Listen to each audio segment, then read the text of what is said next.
This broadcast is the property of Codependents Anonymous. Reproduction without written permission from Codependents Anonymous is not permitted. The topic for today's meeting is my first CoDA meeting. It's still October, which is my anniversary or CoDA birthday month. I remember my first CoDA meeting. It was a while ago, back in October of 1989. And it was in a very large space, and there were a lot of people there, probably more than 70 people. And we sat on the floor, and after the CoDA had only been going about 3 years, and so there wasn't the same opening that we have today. But I do remember that there was an opening, and I remember the steps being read, and I remember sharing guidelines about not interrupting, no crosstalk, no feedback. And even though I was completely, I wasn't numb, and I wasn't in shock, but I wasn't scared. If anything, I recall I felt like I was in a safe place. That was unusual for me because I did not do well, and I sometimes still don't do well in crowds, especially where people don't know me. My main defect of character, and the thing that CoDA helps me a lot with, is low self-esteem. And so I'm easily intimidated when I'm surrounded by people I don't know.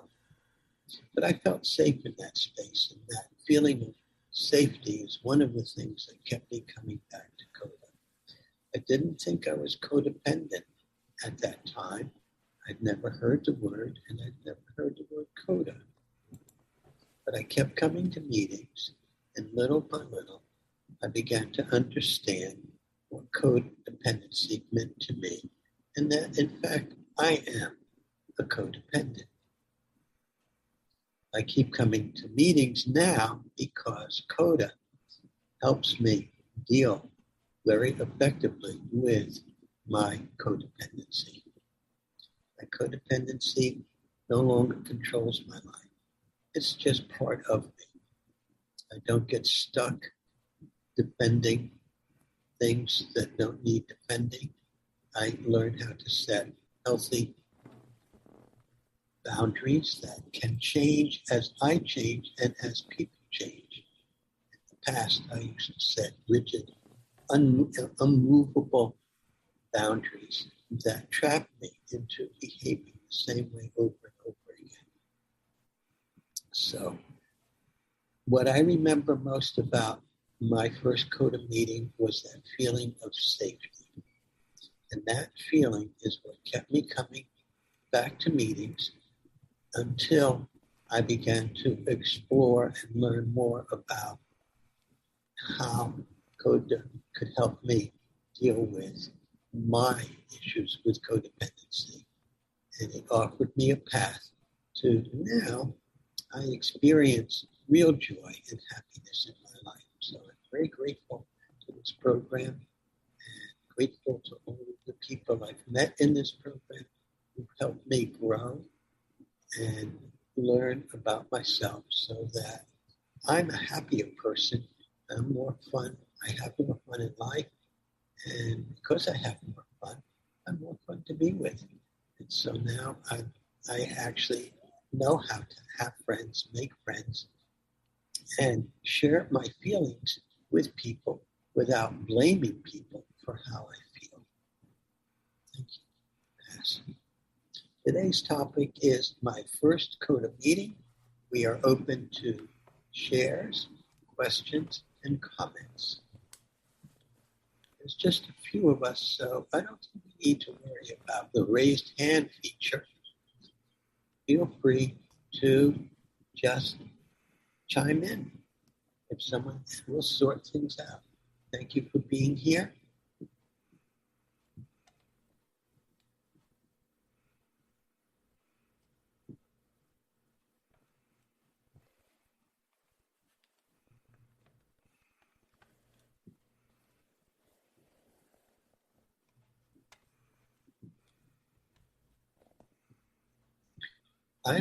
I'll ask a question. Oh, that Susan, you have your hand up. Please continue. Thank you. Hello, everybody. This is welcome. actually, thank you. This is actually my first CoDA meeting, so it's quite an appropriate topic for me. And what I'm feeling at the moment is quite a sense of relief that I have gotten to this point. I've had therapy for about on and off for about 12 years, and only very recently has my therapist mentioned the word codependent, and I realized that the therapy has been addressing issues around codependency, but without really, I hadn't really heard of that term. And since then, I ordered the CoDA handbook or the workbook from the US. I'm not in the US, but it eventually arrived, and I've got some of the smaller workbooks, and I feel a sense of relief that that I'm not alone in this, and I can relate to a lot of what is happening. Thank you. Well, thank you for sharing today, Susan, and a special welcome to you. Keep coming back. I'm so glad to hear that you've ordered material to read, and I'm so glad you're here. It's great to have a newcomer in the meeting, someone attending their first CoDA meeting. This isn't so much a meeting. This is a forum where we talk about and ask questions. We talk about our experience, strengths, and hope, and get to ask questions. And I wish you success in your journey. Thank you. Yeah, I'm going to look for a meeting in my area. I haven't been successful yet, but I'll continue looking for that then. But I'm sorry, Susan, continue. That's all right. So yeah, I'll continue to try and find a meeting in my area. I think that would be quite beneficial. But for now, this fellowship, I'll stay and listen. Thank you. Jim, I see your hand up. I'll just give you a minute to just tell Susan that if you can't find a face-to-face meeting, check out some of the online and phone meetings. You can go to those meetings anywhere in the world. They don't have to be in your area. There's a list of phone and online meetings at CoDA.org, CoDA.org, on the meetings tab, and you can sort those meetings by day and time, and perhaps find the meetings that you enjoy going to. Yes, Jim, welcome. Please continue. Can you hear me, David? Yes, I hear you, Jim. We hear you. Thank you for the meeting, and thank you for the topic. My first meeting, the reason I got to my first meeting was my life didn't make any sense. I had lost my daughter, and in addition, I was in a lot of pain. I realized I needed help. About 3 months after she died after heart surgery, I found a counselor who told me I was codependent. He told me to go to a 12-step group called Codependence Anonymous. I told him that I was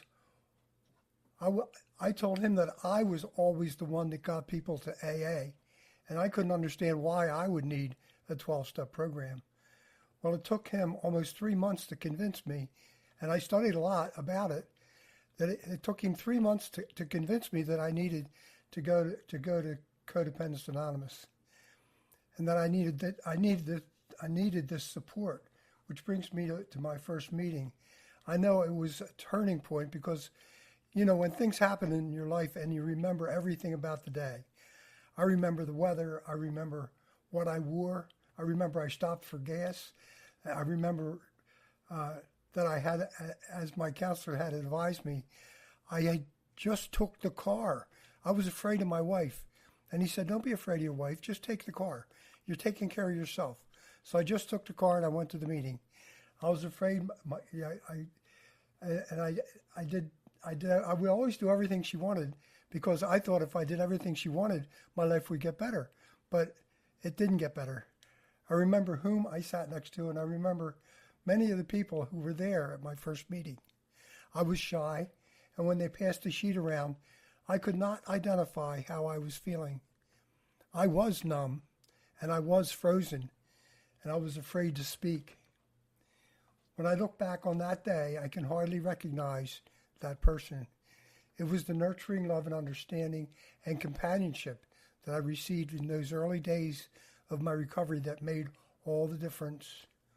The people there encouraged me to do service and to just keep coming back. I found trust there, which I never had. I found that I could share, and no one would interrupt me or argue with me. That was my whole life, people interrupting me and arguing with me. Every week I would hear the words to the welcome and the preamble, and over time I started to chair and even share. I remember riding to the meeting thinking about what life experiences I would share about. I read and I would journal, but when I started reading out loud to the group, like I started to be the chair every once in a while.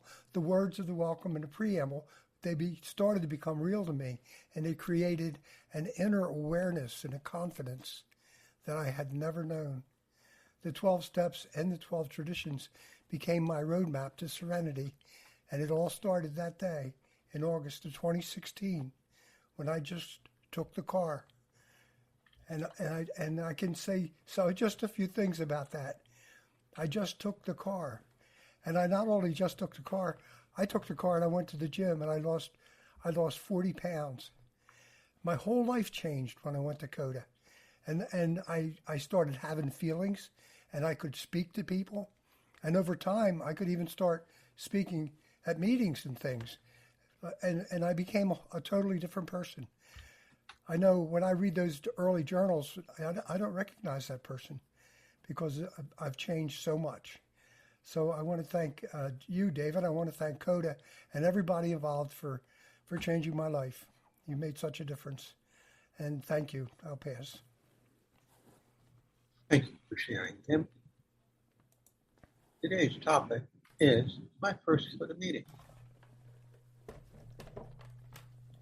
Hi, I'm Klaus. Welcome, Klaus. Please continue. Hi, I'm Klaus, and I'm codependent. And I really don't remember my real first CoDA meeting. It was in March of 2009, I think. And I also went a lot of years I saw a therapist on and off for many years.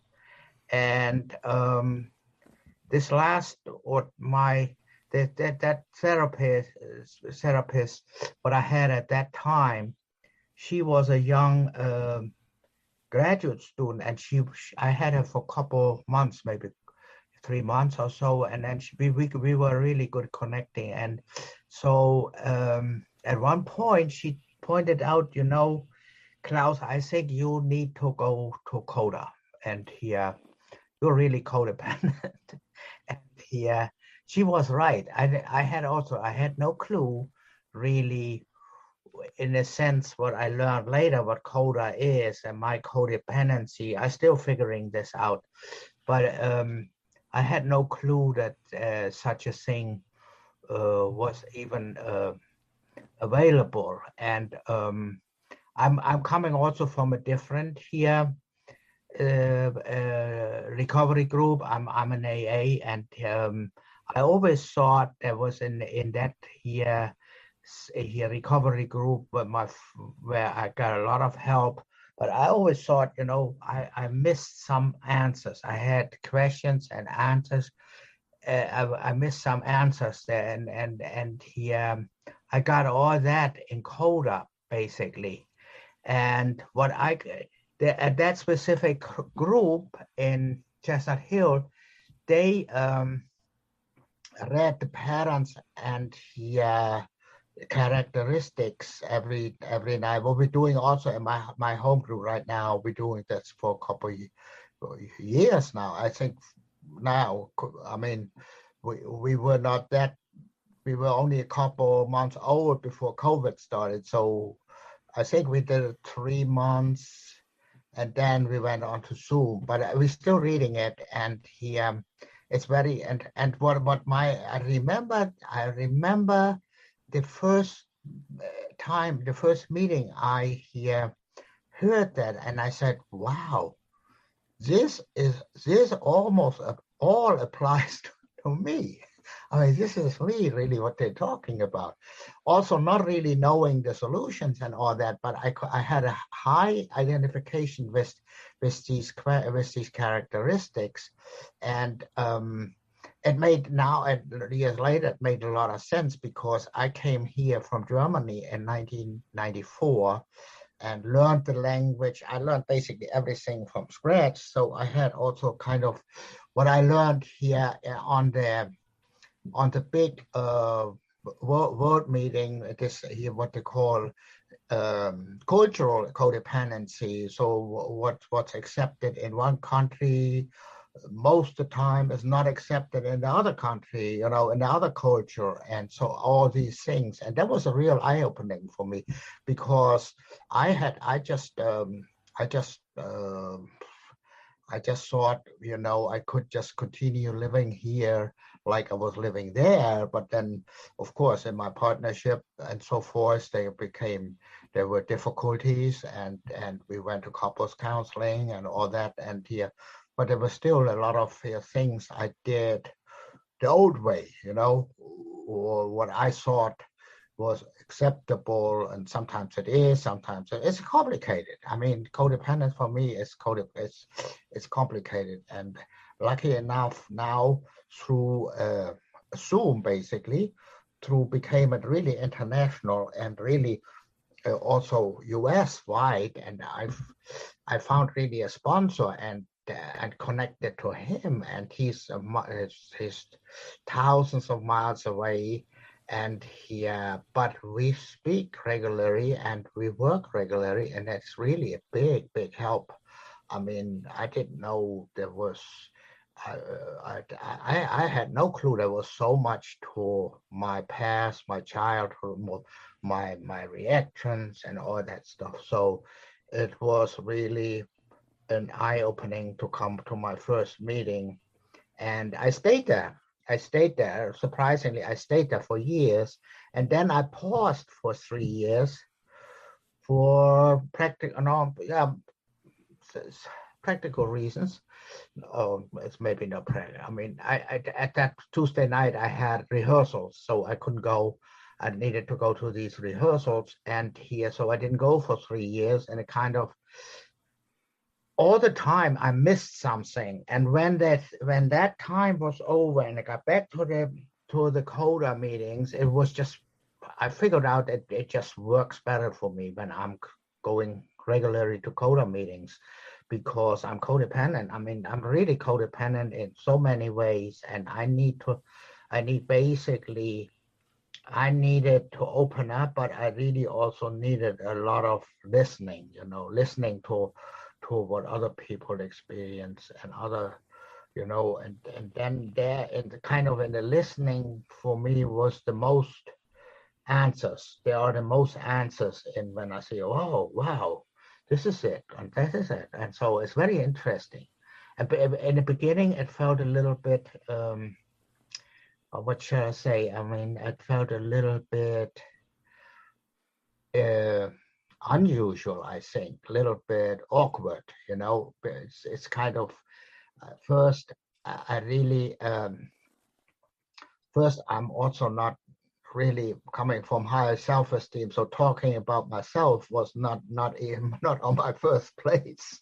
And even in another program, I rather said nothing than I was naturally talking about myself. But that kind of thing that all loosens up over the years. So it's very good that I came here, and yeah, thanks for listening for now. And yeah, that, that's it for me right now. Thank you. Thank you for your share, Klaus, and thanks for mentioning the patterns and characteristics of codependency. I will put links to that various forms of that document in the chat. That's an excellent document and very helpful in sorting out, for me also, my issues of codependency and defects of character. So thanks for mentioning that. Today's topic is my first CoDA meeting. I'd like to share on that. If you have any questions or comments, please.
I think Amy doesn't know she is muted.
Well, I'll share if no one else wants to.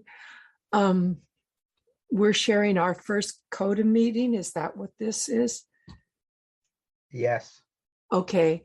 Well, my first one, I went to Al-Anon years ago. And so I like 12-step programs, but I had dropped that. And after I split up with the alcoholic that I was with.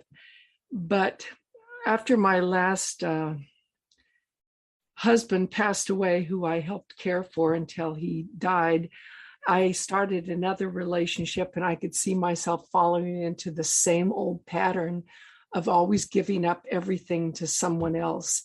And my therapist, I went to a therapist, and she suggested CoDA. So I went to a class through the mental health group, through my health people. So I went to a class. And from that class, I actually went to a local CoDA meeting, and I was awkward. It was awkward a little bit because I didn't really know what was going on.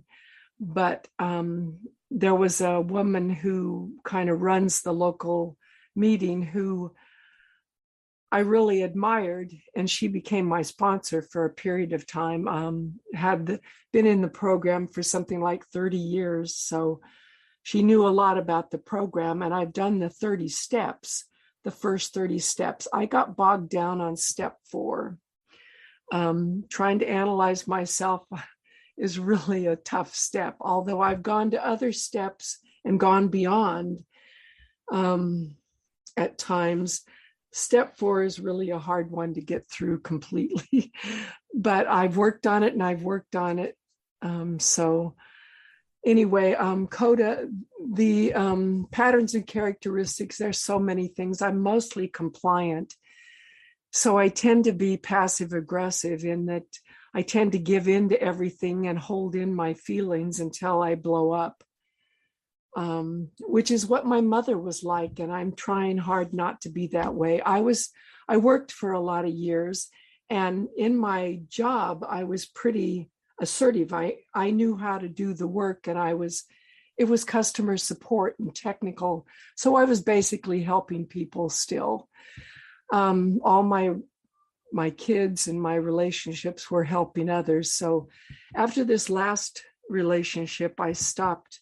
I decided it was time. I need to get a better handle on myself, because giving in to everybody all the time, I had no boundaries. Boundaries is something I struggle with because I don't understand what boundaries even are. So I'm going to a lot of meetings now. I'm searching and listening to other people, and what I'm finding out is everybody's codependent to some degree. And I guess it's kind of nice that we're not alone. Anyway, that's about all I want to say. Thank you for letting me share. Thank you for sharing today, Amy. Thanks for sharing. Thanks for being here. And thanks for your share. I'm putting better links in the chat for variations on the patterns and characteristics of codependency. Some really good documents worth reading, and they're available for free. So that's one of the things. Some really good points are being made about recovery, personal recovery. My experience, strength, and hope comes from being in the meetings and listening to people share, and realizing that if I weren't in that meeting, I wouldn't hear what someone shared that woke up something in me that I had buried so deeply I forgot it. And I'm so grateful for going to the meetings ever since my uncle brought me to my first CoDA meeting. And what a wonderful journey it is. So it's good to be here, and it's good to hear your shares. Thank you. This is the Fellowship Forum. Today's topic is my first CoDA meeting, and we're talking about our experiences that we feel from our first CoDA meeting, and about being here in this program, and our experience, strength, and hope. So thank you. Thank you for being here and sharing.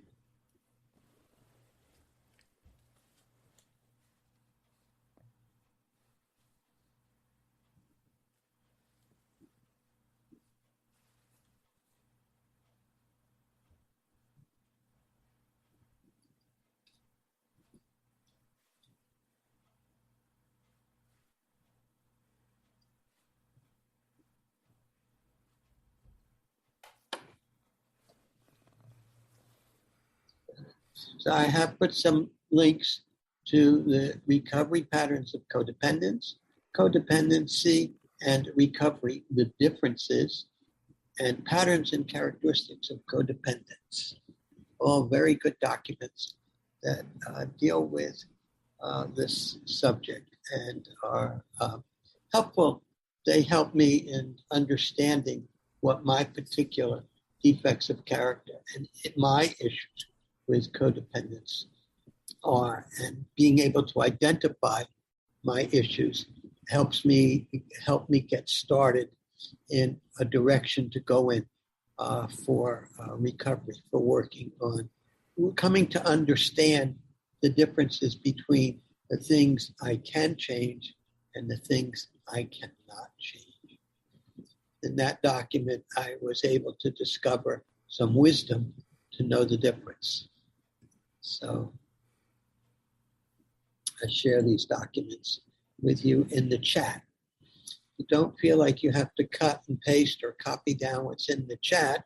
If you're on a computer, you can save the chat to your computer for review at a later time. In the lower right corner, there's 3 little dots. Click those dots and you can save the chat and then deal with, review that information at a later date. We have some more time if anyone would like to share their experiences with their first CoDA meeting. Jim, I see your hand up. Please continue. Thank you, David. I had an experience recently, and it took me back to what took me to my first CoDA meeting. I had a problem, a social problem with a friend, and it actually made my stomach hurt.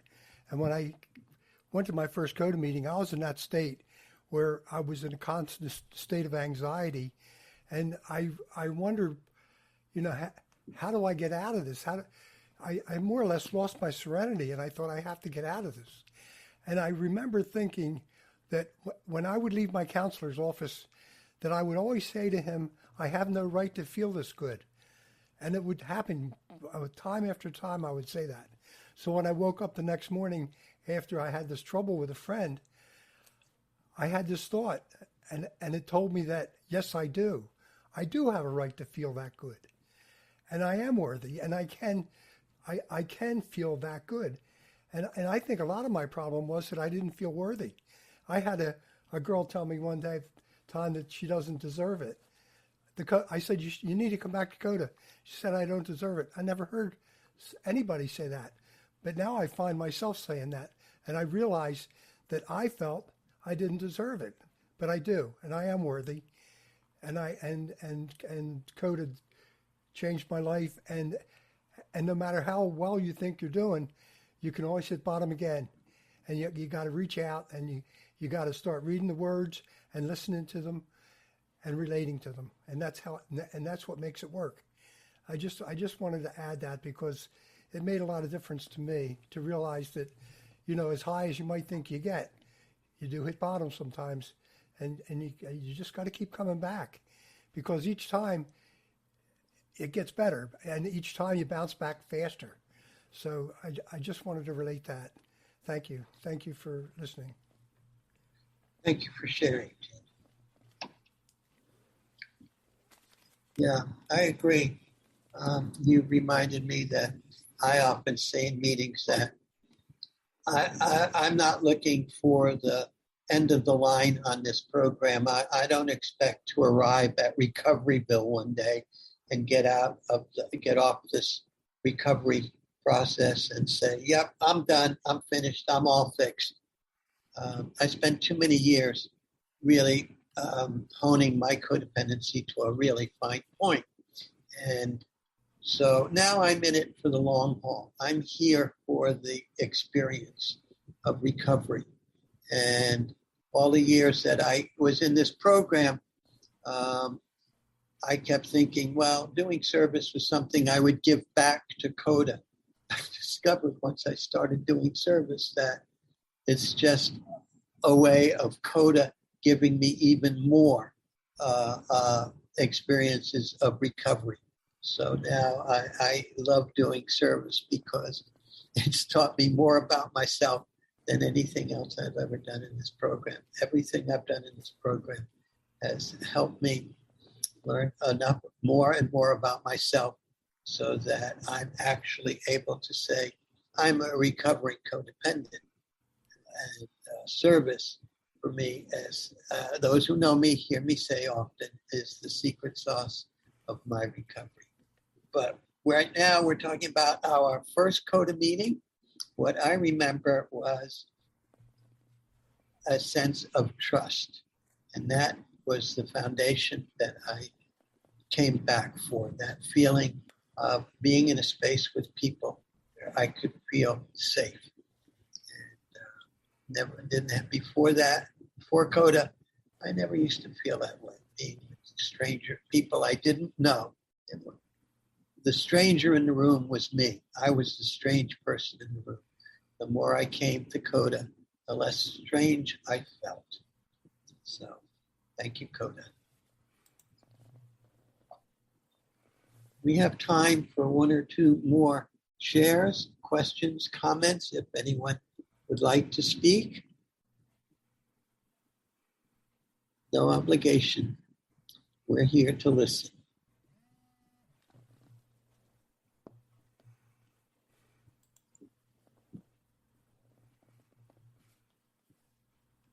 Yes, Jim, please continue. Yeah, I just wanted to make, the last thing I wanted to say on my last share was when I came to CoDA, I had walls of fear. And then when I had that trouble with my friend, when I woke up that morning, I thought I have to set a boundary. But now, instead of walls of fear, I set boundaries of love because I love myself. And I thought, how can I protect myself? And I'm just starting to learn about myself after 5 years. I'm just starting to learn that I even have a self. But I thought I have to set a boundary because I love myself. And I'm going to take care of myself, so I set a boundary that I'll stay away from those influences so they can't hurt me anymore. And that's a big thing in my life, that I got rid of my walls of fear and I set boundaries of love. And I know who I am now, or I'm beginning to know. I don't know if I'll ever totally know, but now I know myself and I can set boundaries of love. And that was the last thing I wanted to share. Thank you. Thank you, Jim.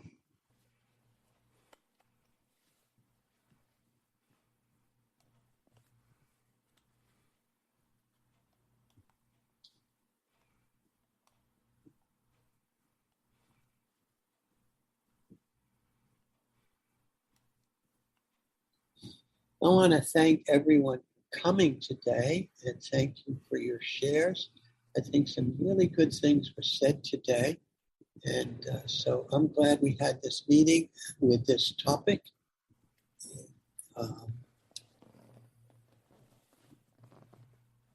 Let me tell you that next month's meeting will be November 27th. And we'll make the flyer. We'll have an announcement for the topic. That's the last Saturday of November, November 27th. So that'll probably be right after Thanksgiving, right?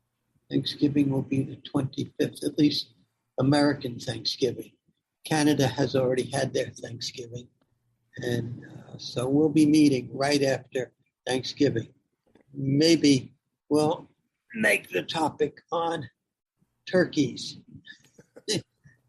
on Thanksgiving. Yeah, there we go. The topic for next month is thankful, gratitude. The topic for next month is gratitude. I've decided. Oh, gratitude. That's good. And the meeting will be Saturday, November 27th, 12 noon Pacific time, 1 p.m. Mountain time. And by then we will all be off daylight saving time. So, and 2 p.m. Central time and 3 p.m. Eastern time. So hope to see you then. We'll close this meeting with the CoDA closing prayer.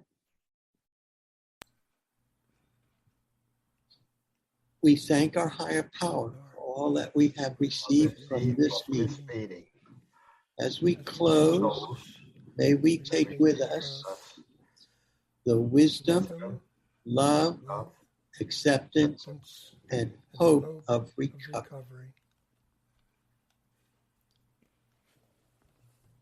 The meeting will continue. I'm going to stop the recording.